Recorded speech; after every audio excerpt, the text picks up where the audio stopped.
What up, family?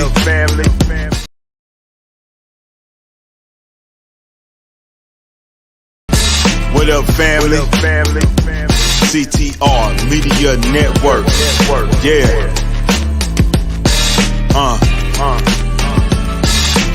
Best in the biz. Yeah. Join the team. CTR is who we are, the media network, that's the best by far. Whether you listen at your home, at your job, in your car, come get the information that's needed above par. Never lasting, motivational podcasting, giving you the answers to the questions that you asking. Serious talks and topics, how to come up and profit, how to better yourself, your health is here, we got it. Reaching 350 million, they tuning in.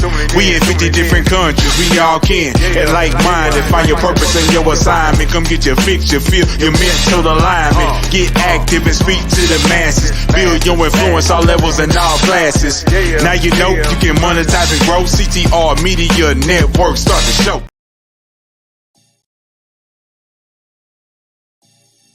The Vera Tommy Show. The Vera Tommy Show. The Vera Tommy Show. The Vera Tommy Show. Let's talk about it. Let's talk about it. Let's talk about it. Let's talk about it. Let's talk about it. Let's talk about it. On the Vera Tommy Show. Let's talk about it. Yeah.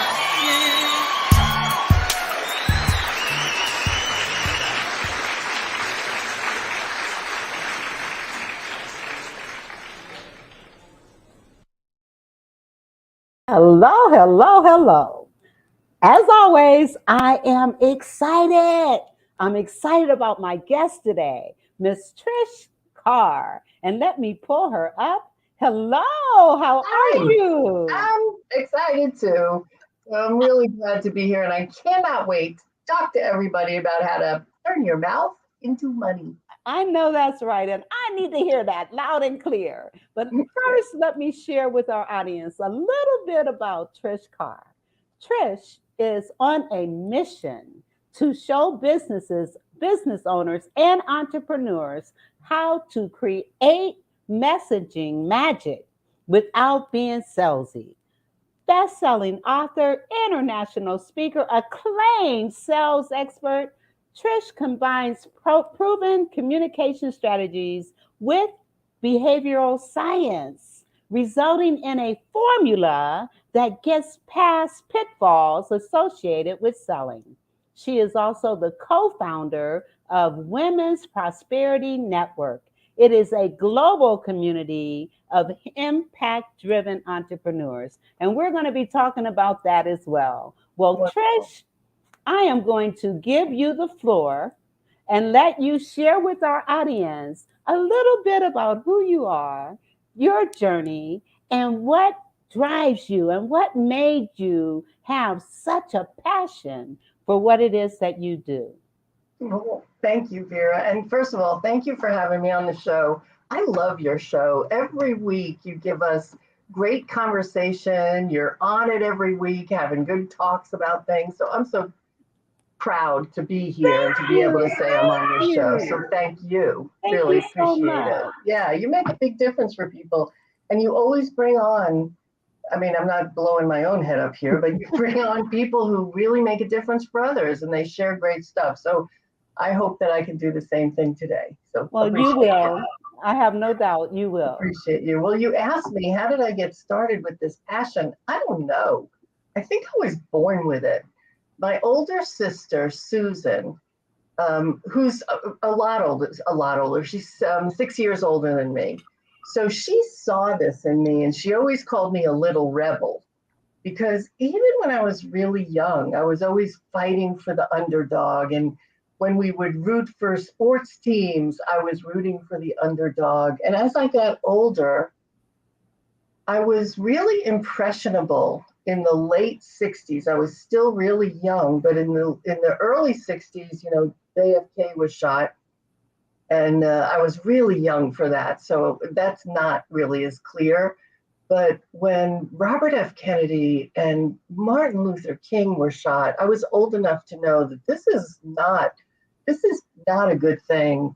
And what's happening in our country is not a good thing. And I just saw so many things. So I became a rebel. And very early on, I was involved in the political process. I've been, I'm one of those people that calls and now texts you and says, hey, vote for this person. Make sure you get to the polls. Like, that's me. And so one of the things was I was always holding the banner for civil rights, equal rights, of course, everywhere, and women's rights.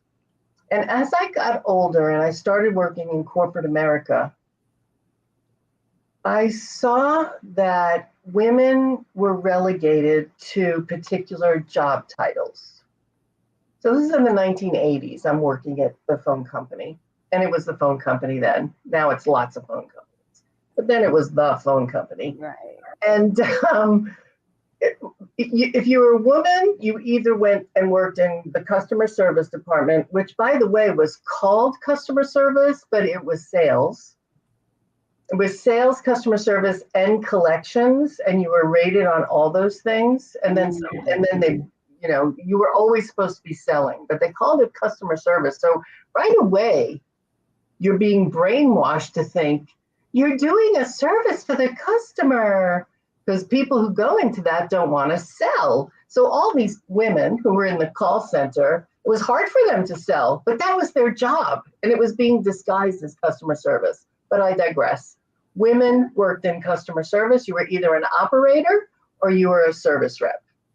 And those were the two places where you could move up the ladder in the phone company. And I moved up the ladder. I was very lucky. In fact, I'll never forget the first time I got promoted. I live in South Florida now. And I got promoted and I moved to Atlanta, which I love Atlanta. Fabulous place.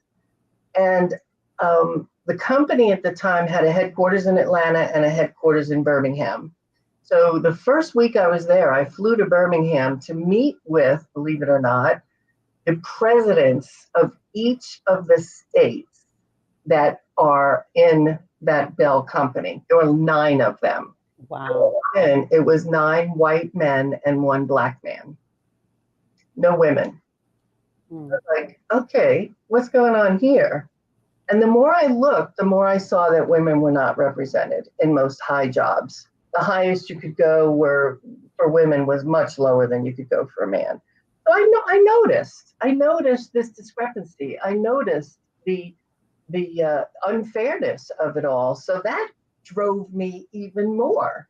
I became a vice president of my union so that I could have a leadership role in changing things, making things work, making it easier for women in particular, because I was the vice president for that particular department that was all women. And then I moved into management with the company and did the same thing. I managed women's organizations, and the whole time I was doing everything I could to move women up.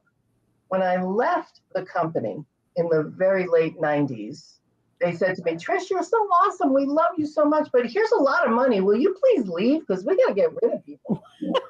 Oh my goodness. That's what happened. And luckily for me, I said, yes, I'm out of here. It's in a heartbeat. I want to be out of here. And I became an entrepreneur.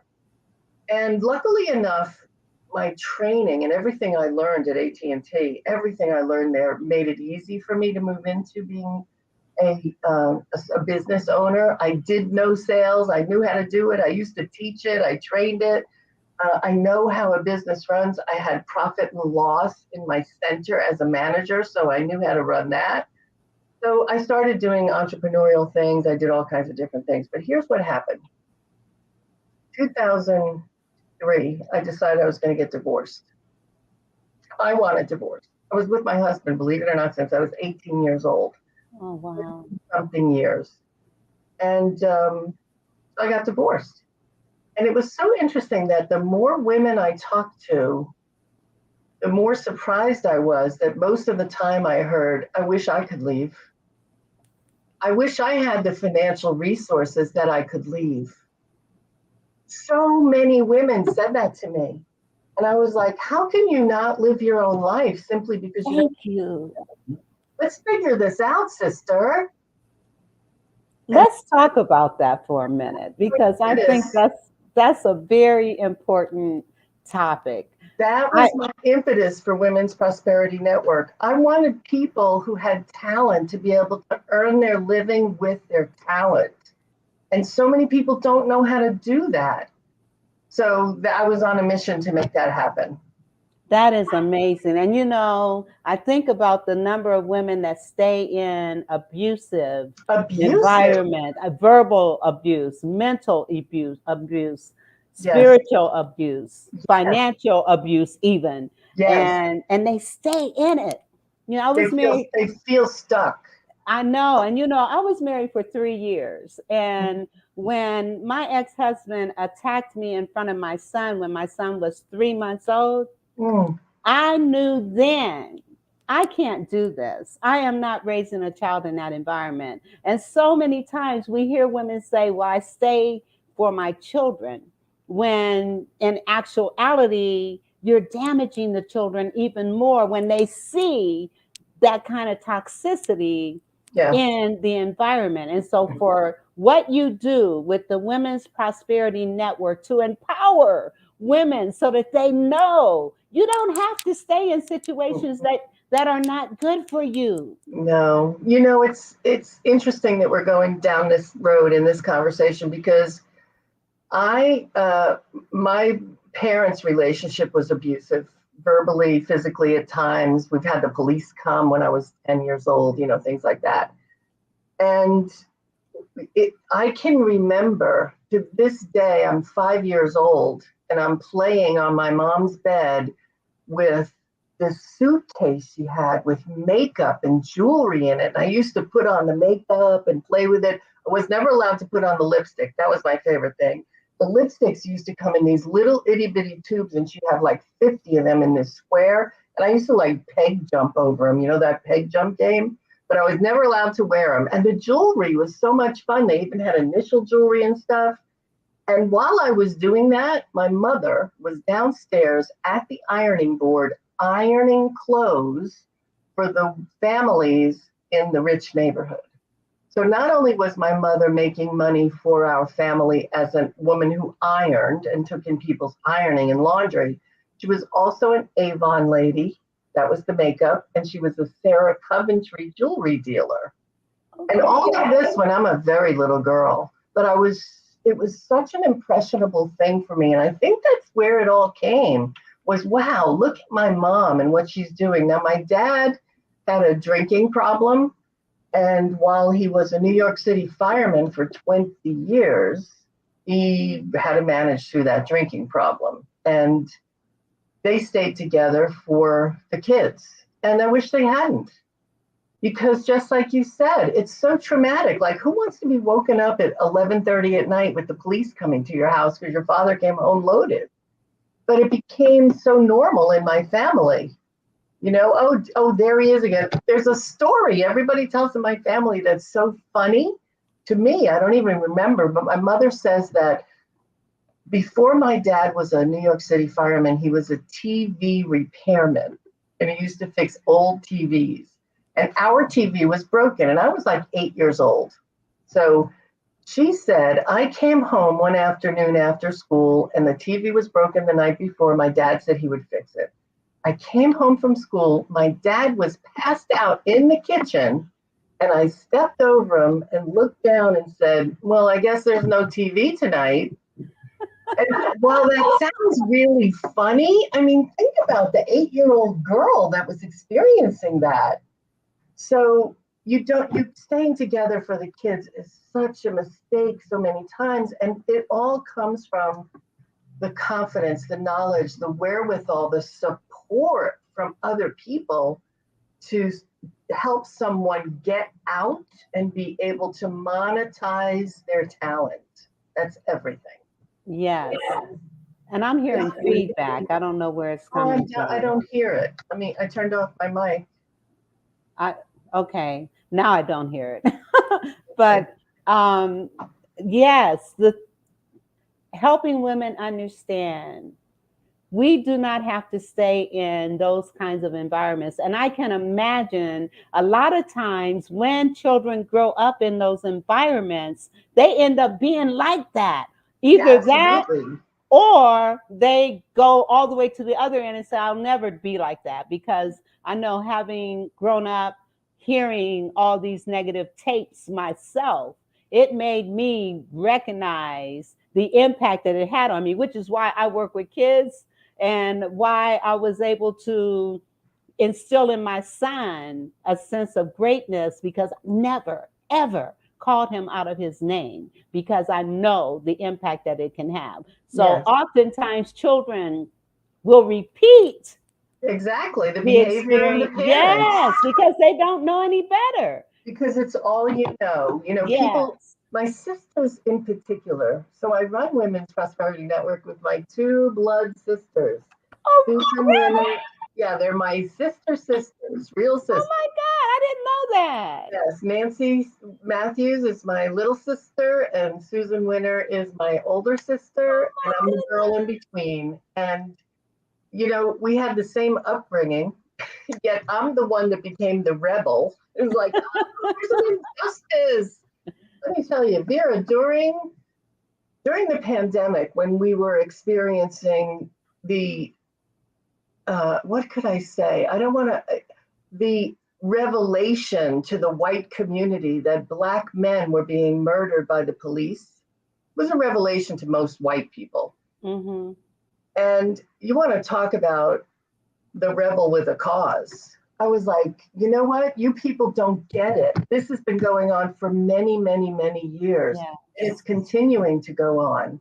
And we have to do something about it. So Yes. even if that's any time I see something where I can use my platform, my voice, my ability to communicate, I do something. So I did a show for almost 2 years called Sister to Sister.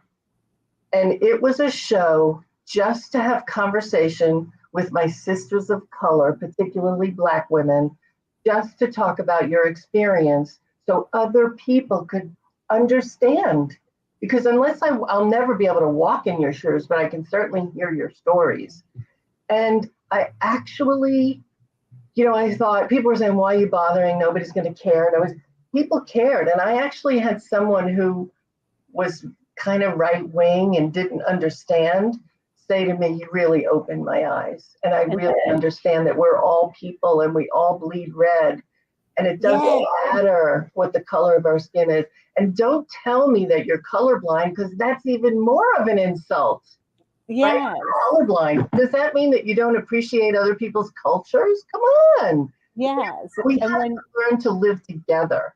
absolutely. And when you think about the fact that a white teacher gave a little Black boy her kidney, I know. I her know. kidney, and we want to talk about race, you know, that's one of my issues as well, you know, Yeah. because why can't we just recognize and value each other for who we are and what we bring to the table? Diversity is so important, and knowing our history is so important. One of the reasons I believe that that white people are not that are somewhat insensitive Mhm. to us is Yeah. because they don't know the history. It's And ignorance. It's just ignorance. And I don't mean that in a bad way. Ignorance means you just don't know. you just don't know. Yeah, Because it when is. we know better, we do better. You would hope. We would.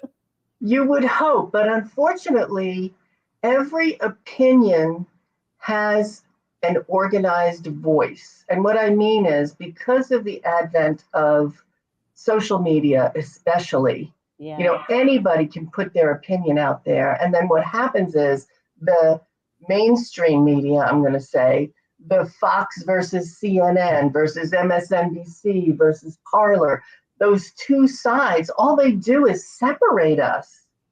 They take the what was I seeing just the other day? It's like everything is twisted. But that's been going on for years. I can't say. I was in London a couple of years ago, and I went on a walking tour about World War II.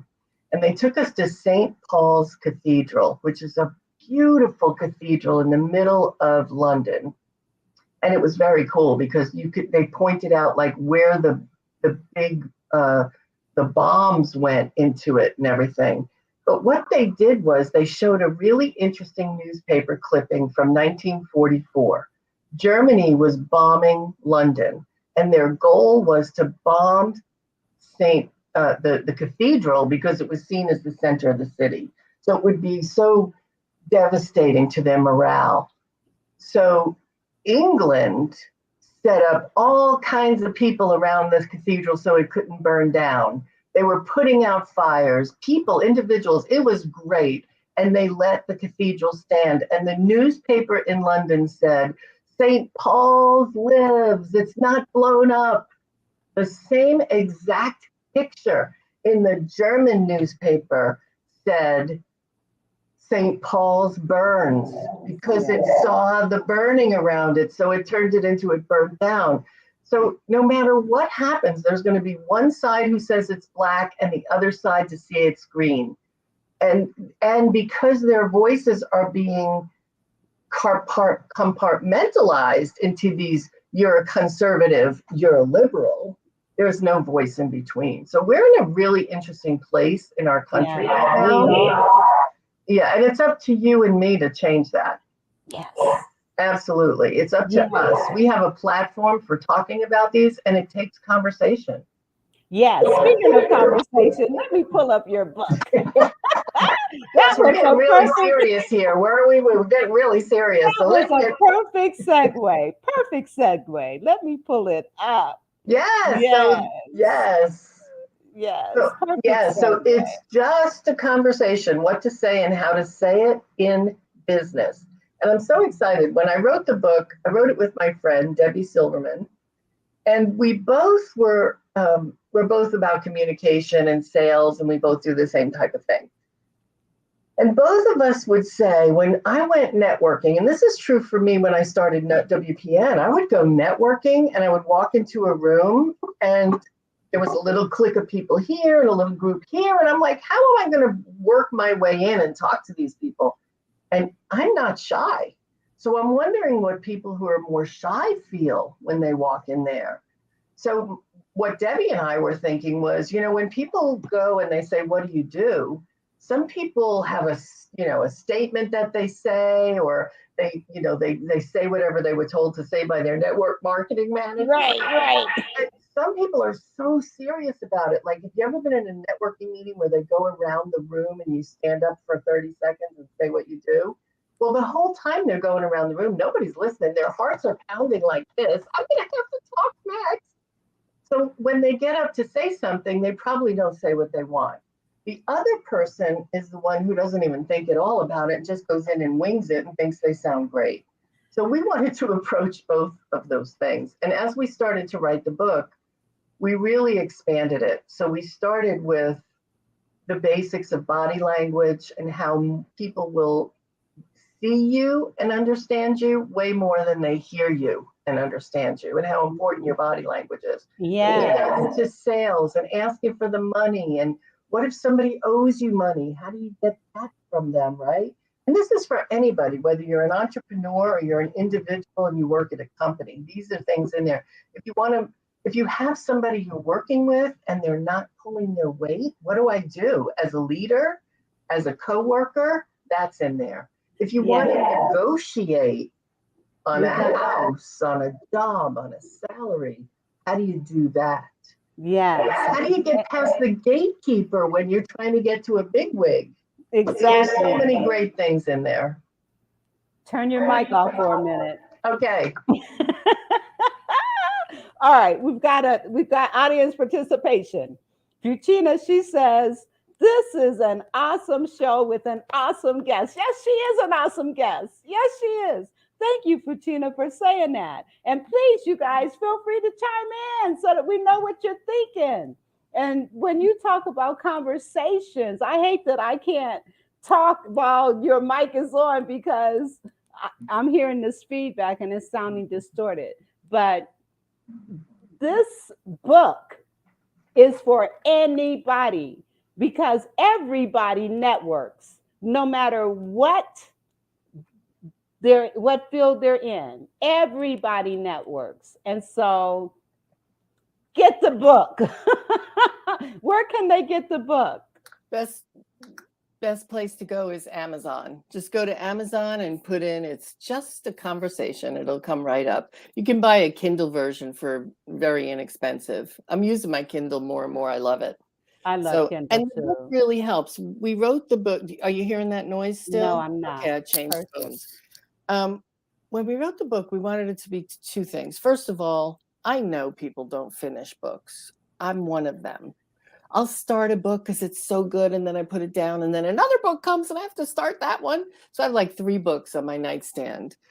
So, and you know what's so funny is once I bought a book used. So somebody said to me, you should go and buy used books because there's so much less money.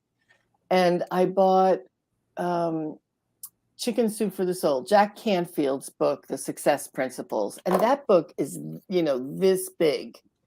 And I got it really inexpensively. And when I got it, I opened it up and there was writing on it. And I was like, oh, dang, I don't want a book with writing. I want my own writing. But there I was doing the thing, using my own. I get to page 96, 97, 98. Once I got to page 102, you could crack the book. It was not read past page 102, and it was a 450-page book. Oh my goodness. So when we wrote this, I wanted it to be sort of like the encyclopedia that you go to. Hey, I'm going to be going to negotiate tomorrow. Let me look at negotiation. I'm going to be selling something tomorrow. Let me look at selling. I want to do my body language because I'm going to be on the stage. So you can open it into any space at any time for whatever you need. You don't need to read it from beginning to end. That's awesome. It's like a guide. It's what it's meant to be. That is awesome. And it's so needed. Yes. It's so needed. Reading this book is going to build your confidence. It's going to give you the words that you need to say and how to say it. And you probably have some things in how to write it as well. Absolutely.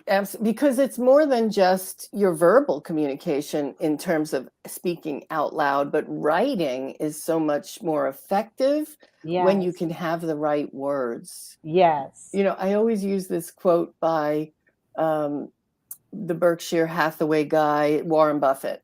Yes. So Warren Buffett's a billionaire, and he runs a company called Berkshire Hathaway. They do real estate, they do investing. And he's one of those billionaires that I like because he's really down to earth. He gives a lot of his money back. He requires his children have real jobs in the world, not just living off their silver spoon.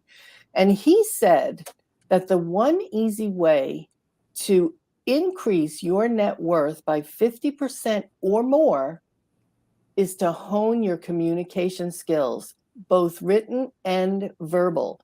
And I know that to be true. That's what made my difference as I was coming up through corporations, because I knew how to talk. I knew how to be, I don't like the word politically correct, but you know what I mean? Yes. Like I knew how to be savvy with people, and it's everything. It's everything. So my goal is to show people that it's not a mystery, and what you say can be formalized, if you will, so that you are making sure that you are compassionate with people, informative with people, straight with people, and you can influence people to see things that they might not see themselves. And that's what is our job when we're selling. That is awesome. That is awesome. And I know Warren Buffett, he was a strong believer in Dale Carnegie's How to Win Friends and Influence People. He read that book is awesome as well. Yes, and I still have that. Yes, I worked for Dale Carnegie for a minute. Oh, there. Did you? Yes. What a great job. What'd you do for them? Well, I was working in sales.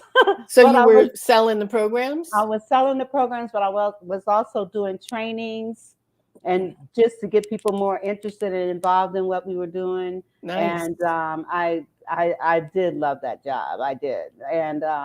And I went through all of the trainings, every last one of them. As a matter of fact, I'm looking at the the little book. There's a little gold book. Maybe I'll show it in a minute, but it has all these communication things Mhm. to do. There are like 35 or so. And one of them is you don't ever tell a person they're wrong. Ever, ever, never, never. There's so many ways to say you're wrong without saying you're wrong. Yeah, let's talk about that. You I know, don't know what made me say that one, but let's talk about that. yeah, I mean, okay, so here's another example. A couple of weeks ago, I was hanging out with some friends, 4th of July weekend, actually. And my friend, Sean, I'll say his name because he's not going to watch this. So Sean hasn't been around for a while. We haven't seen him in a couple of years. So this friend of mine, let's call her Mary, says to Sean, it's been so long since I know you. I really love you. You're great. And they start to have all this conversation. And Sean is saying how he was picking a restaurant to go to, and he just couldn't go to that restaurant because it was so like not a nice restaurant. But he was going to go to this expensive one here instead. City Grill, it's called, and it's, a lot of money. So Mary says to Sean, I love that you're a snob about things. And Sean says, I'm a snob? And Mary goes, I didn't mean it like that. I meant that, you're picky. I'm picky? And You Mary couldn't looks say at me anything and goes, right. Trish, you're the communication expert. Help me. And she tells me what happened. I said, oh, Sean, here's the only thing is you just wanted to use a different word. Sean is really discerning when he makes a choice. See? He really looks at what he wants to do. So discerning or snob, which one sounds better? Definitely discerning. Exactly. Definitely. And when you have to say no to somebody or you're wrong, you may disagree. And you can simply say, I hear what you're saying. It may not be the way I think. I hear what you're saying. Yes. Or you could say, if it's a fact, it could be Einstein made 99 light bulbs and it was 199 and you're dying to tell him because you want to be right because we're humans and we want to be right. Right. We want to be right. When I got married, somebody gave me a cup. My husband got one that said Mr. Right, and the one that they gave me said Mrs. Always Right. Because we like to be right. Yeah. But exactly. if you could say, oh, I heard it was more than that, but 99, that sounds reasonable. Like, why do you have to be right? Yeah, I always ask myself, do I want to be right or do I want to be happy? I love it. Do I want to be right or happy? Absolutely. Yeah. And another way, you don't put people down. yes, you don't. And another thing, instead of saying you're wrong, you might even question, well, how did you come up with that? What makes you say that? Ask questions or change it, like you said. I hear what you're saying. I understand. Exactly. Just acknowledge. You just said something really big. You said, what makes you say that? And you said that perfectly. What often people do is use the word why. Why do you feel that way? Why do you say that? The word why is inflammatory and it actually puts people on the defensive. So if you can choose another way to say, why did you do that?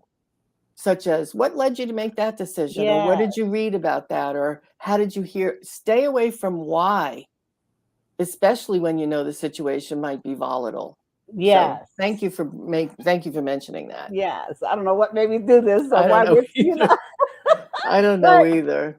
Anyway, oh my goodness. And you know what? I've got to go to a commercial. I've got to cut to a commercial. So when you come back, we'll talk about speaking and turning your mouth into money. Yes. Wait, we got a comment here. Let's see. Okay.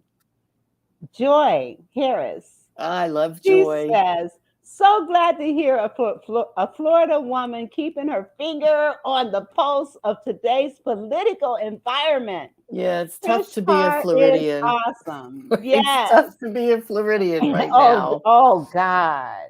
It's tough. It is. My brother lives in Florida. And I mean, Yeah, it's Yeah, what we're not all putting the immigrants on the bus and sending them to Boston. We're not all doing that. We right. all are not saying don't say gay. We're all not going to Disney World. So just know. Right. Anyway, And go to then, commercial. We can keep okay. going. Well, we got one more comment here. Okay. Butina, she says, that's That's good. That's good. good. Yes, that's good. That's Great. good. Okay, I will be back. Let's do a couple of things here.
Joy 365. It's a devotional book, and she's looking for 365 authors to write a devotional, a prayer, or a poem. You can get more information by contacting Vanessa Blackwell, and it's vrblackwell@gmail.com. So contact her. Get in her book. She still has space available. Get in her book. Can you imagine a devotional book that may change the world? And a devotional book that gives you, as an author in the book, a platform. Yes. So that when you speak to church groups or you speak to associations and you come in as a published author, you are now raised above those that are not published. So get published and keep getting published, because it makes a huge difference in your credibility and your accessibility to getting. Speaking of credibility, let's go to this. Oh, you're going to put up my slide. Yes, you're just leading me right into what I need to do. That's so funny. This is what I'm getting ready to show you, is how you can show your credibility. And this is what Trish has done. She's outlined, and it's on just a little card, and she's outlined that she's a 6-time best-selling author, trained and certified over 500 professional speakers, founder of Women's Prosperity Network, global community serving 15,000. So these things it pumps her up.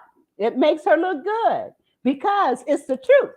So Right. You have things that you have probably done over the years, but you don't have it down on paper. So people don't really know who you are or what you have to offer. So this is a tool that's a part of what we want to talk about.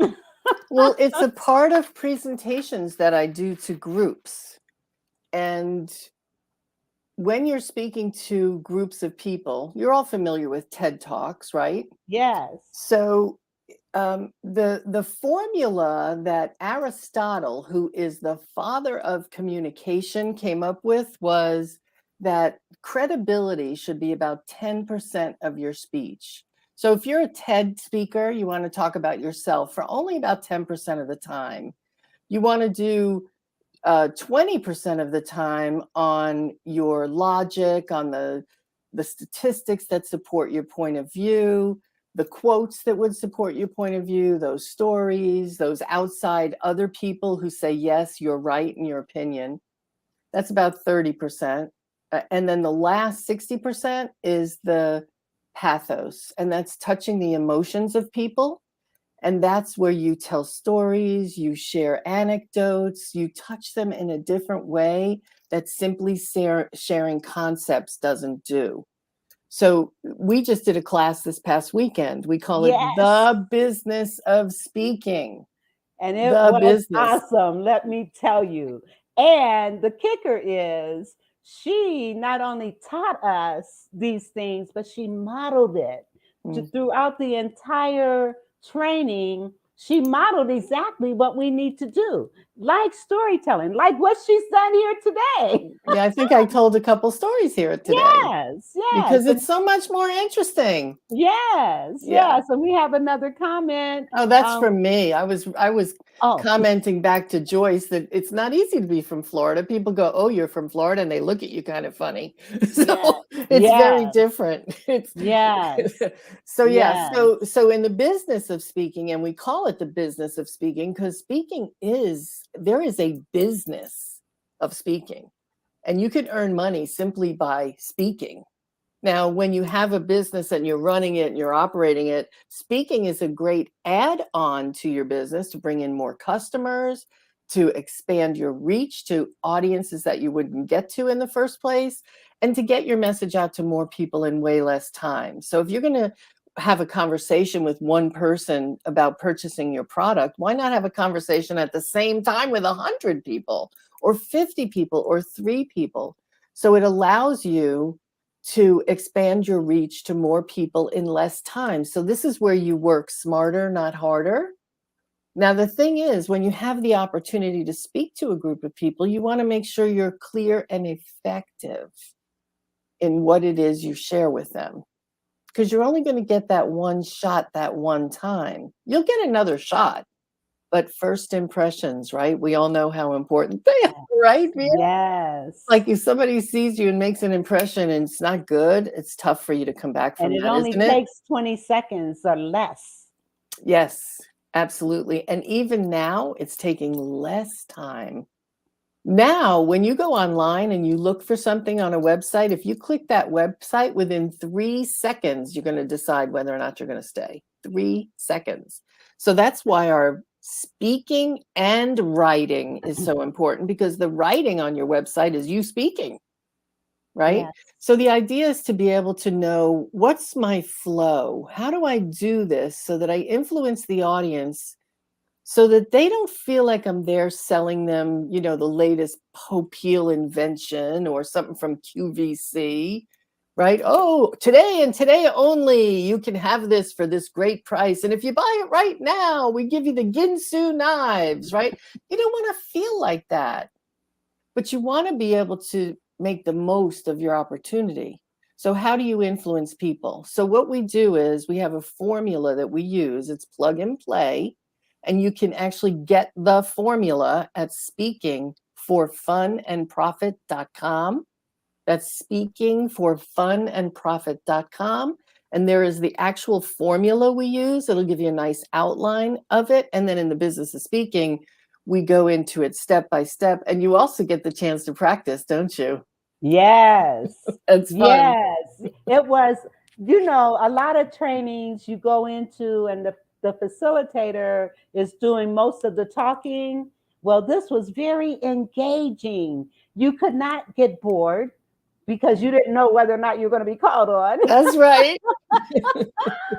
So it was just so engaging. And that's how training should be. That's how you learn. Mm-hmm. You learn by doing. And that's what Trish teaches.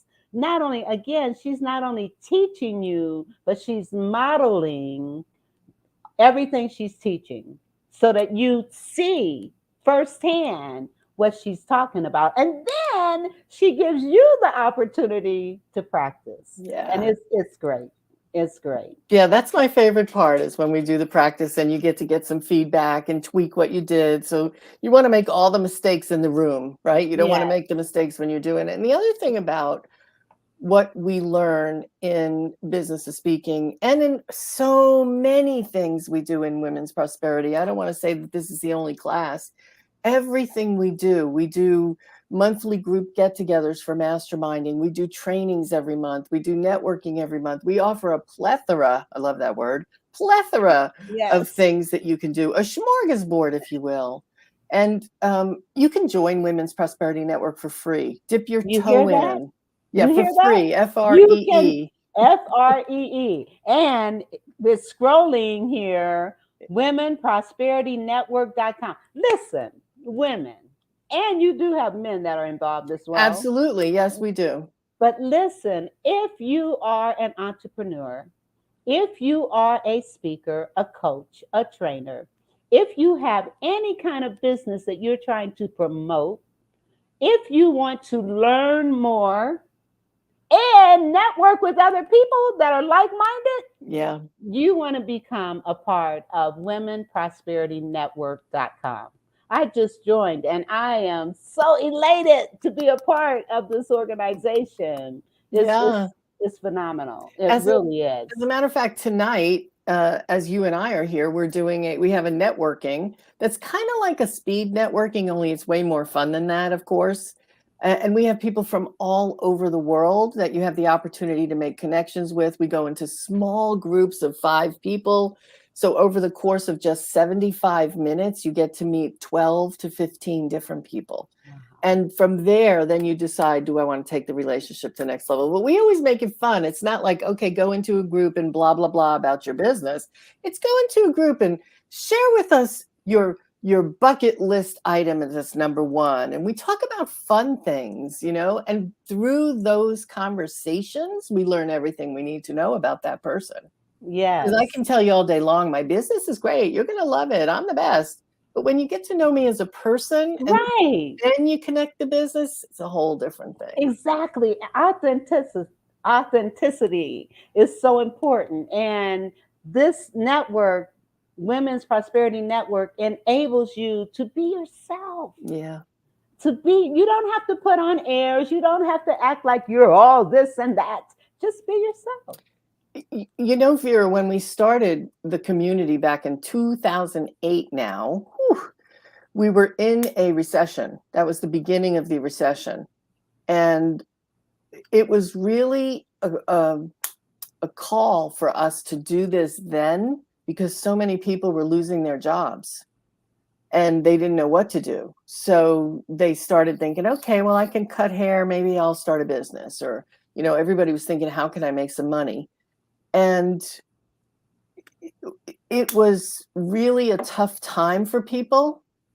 But one of the things we wanted to make sure people did, women did in particular, was to realize that they can show up as themselves. They don't have to be what their mom told them to be, or their brother, or their teacher, or their priest.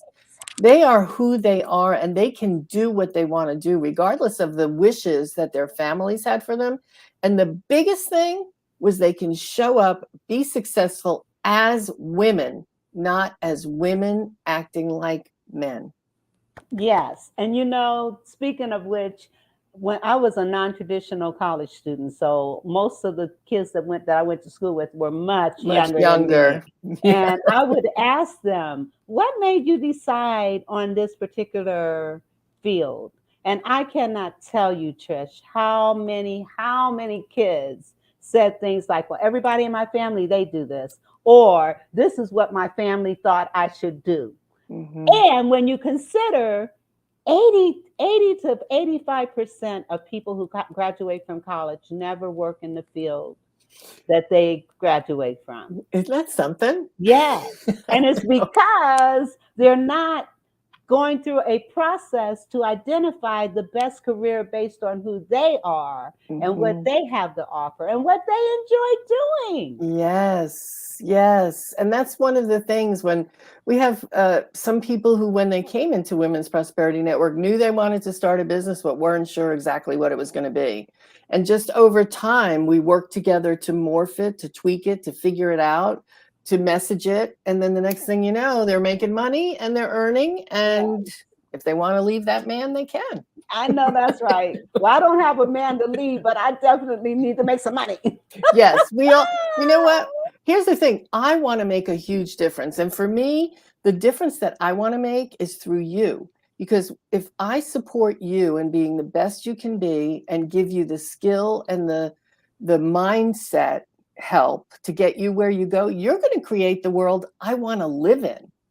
So that's everything I do is very selfish. I want to support you to be the best you can be while I'm doing the best I can do. And see, that's so beautiful. That is so beautiful. And if more people thought like that, it's not about competition. It's No, not about trying to get over on other people. It's about no. valuing and appreciating each person for who they are and what they bring to the table. Even if you're in the same field, doing the same thing. Yes. I can't tell you how many other coaches that I am friends with, and we all work with parents and their kids. Yes. You know, and I'm not, it's not about competition. No. And we need to understand that. And I do have another commercial. So okay, let's do it. We got to pay the bills, Mama. Yeah. Mama Knows creates high quality products that are available to be used on multiple textures of hair. Her goal is to bridge the gap to stop people from having to use multiple products because of families with multiple hair types. Her products are currently being used on men, women, children of all ethnicities. Mama Knows products are available at www.mamaknowsproducts.com. That's www.mamaknowsproducts.com. You can also find her on Instagram at Mama Knows Products because, you know, Mama knows what you need.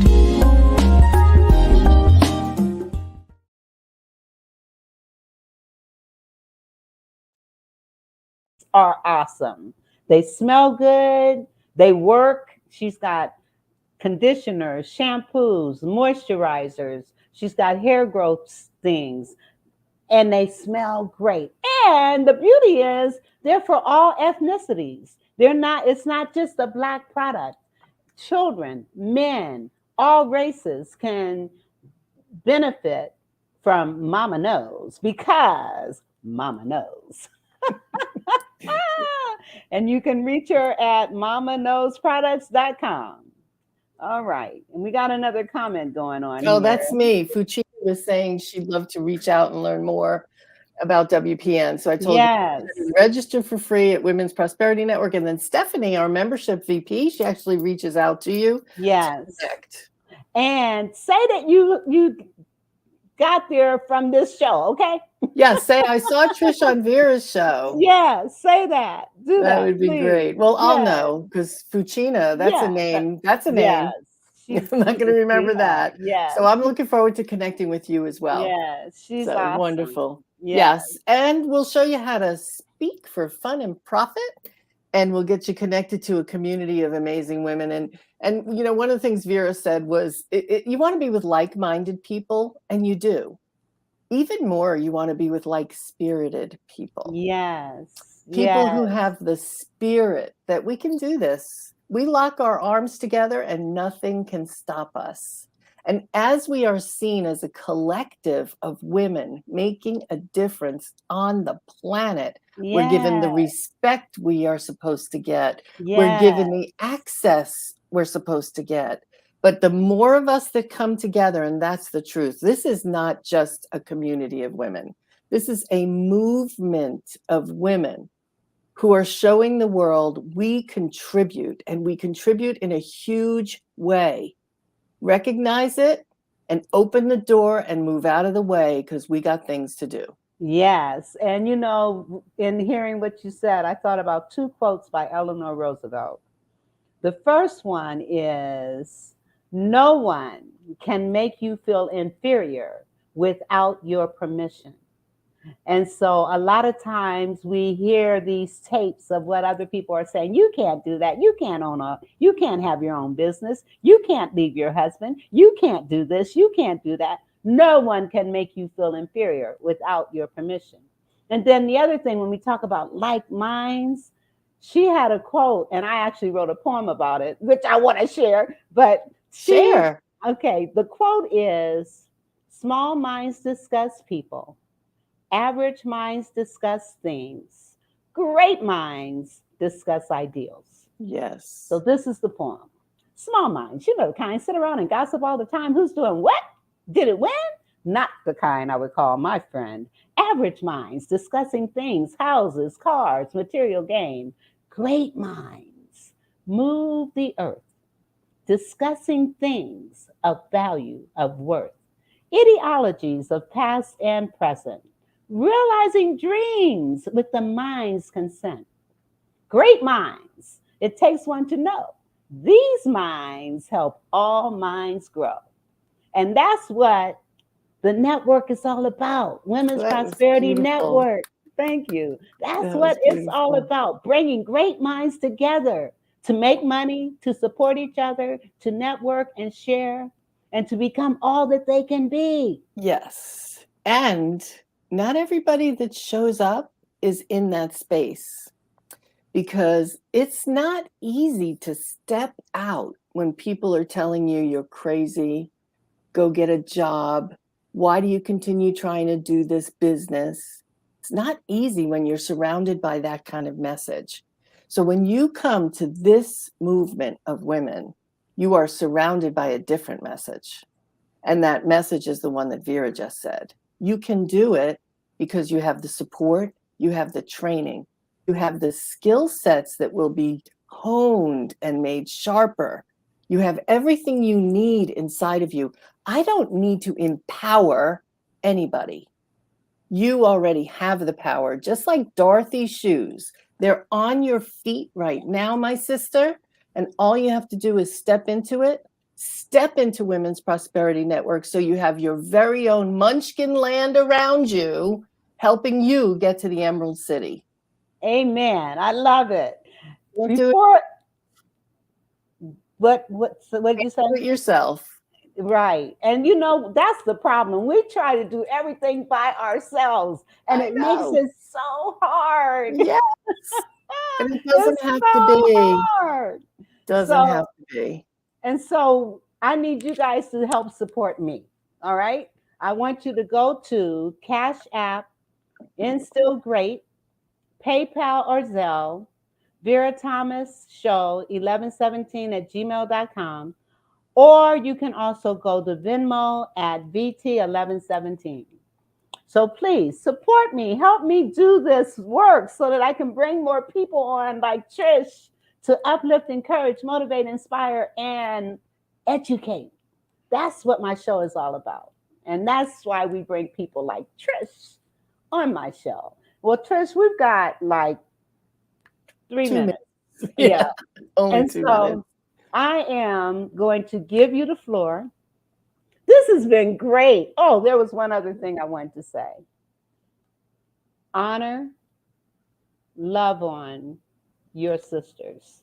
There were 3 of us as well. I'm the oldest. I was 7 years older than my baby sister and 3 years older than my Middle sister. middle sister. They both died from cancer. Mm. And so when you said that the 3 of you founded this, it made me think about my sisters. Yeah. Oh my gosh. And yeah, they both had cancer. They were diagnosed at the same time. Oh my gosh, Vera. One was in Ohio and the other was in Kentucky, and I was going back and forth between the two. Then I moved to Kentucky and was there for 7 years.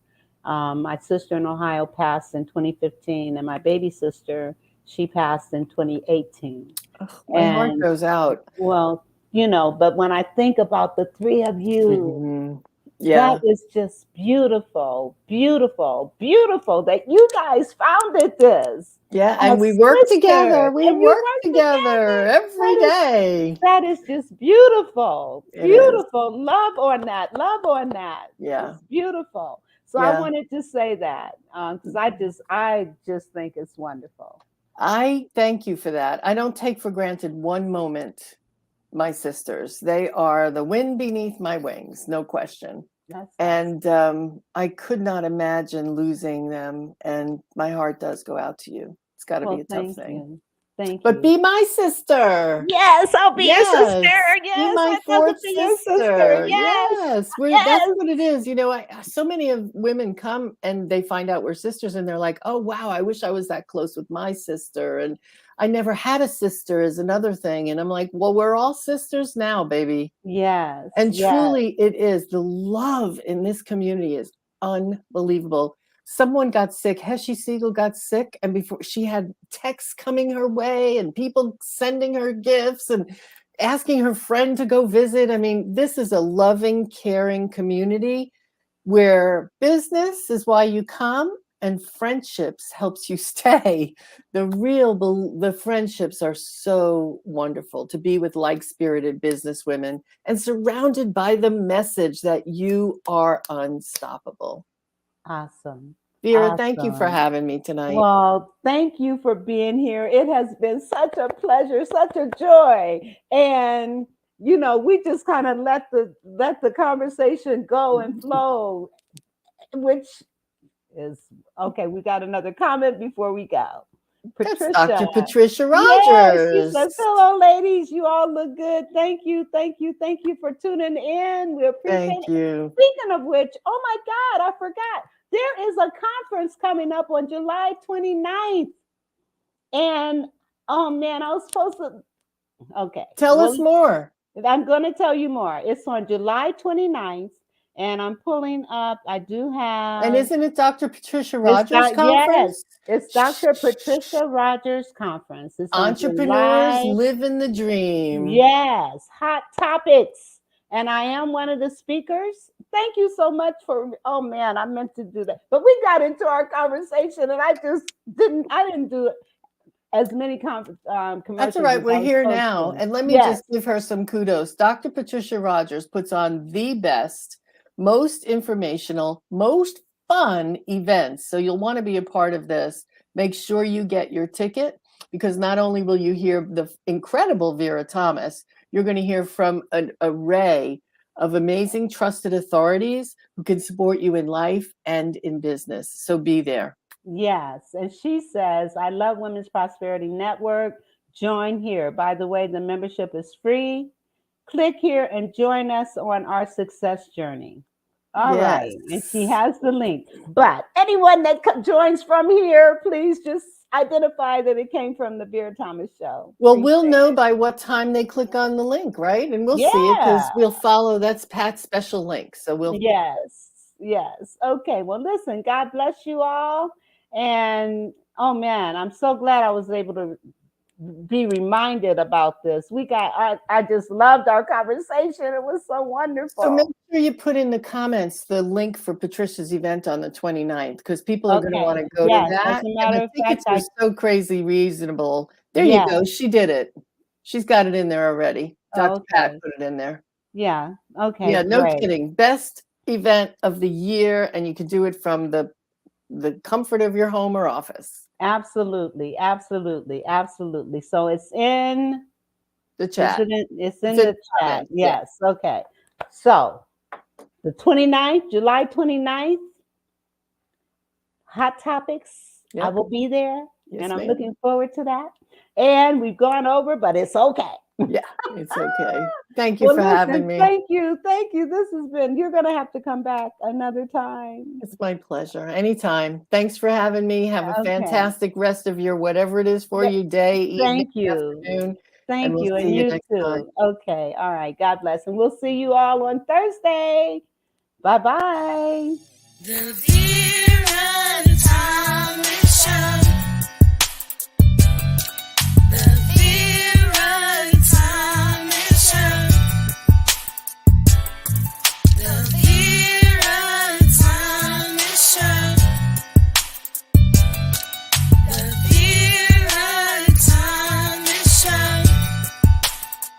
Let's talk about it. Let's talk about it. Let's talk about it. Let's talk about it. Let's talk about it. Let's talk about it. On the Vera Thomas Show. Let's talk about it. Yeah.